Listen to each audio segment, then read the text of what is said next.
రేవంత్ రెడ్డి గారు నీకు ఒక బంపర్ ఆఫర్ ఇస్తున్నాం. చలో నీకు ఒక బంపర్ ఆఫర్. నువ్వు అంటున్నావు కదా నేను కులగణన చేసిన బీసీలందరూ సంతోషంగా ఉండ్రు, నేను రైతు బంద్ చేసిన రైతులందరూ సంతోషంగా ఉండ్రు, రైతు కూలీలకు పైసలు వేసిన వాళ్ళు సంతోషంగా ఉన్నారు, అందరు ఇండ్లకు కాయిదాలు ఇచ్చిన పేదోళ్ళందరూ సంతోషంగా ఉన్నారు అంటున్నావు కదా.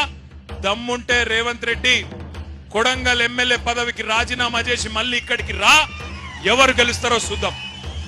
నీకు మాటిస్తున్నాం. మేము ఇంతమంది రాము, నువ్వు భయపడకు. మేము ఇంతమంది రాము ప్రచారంకు.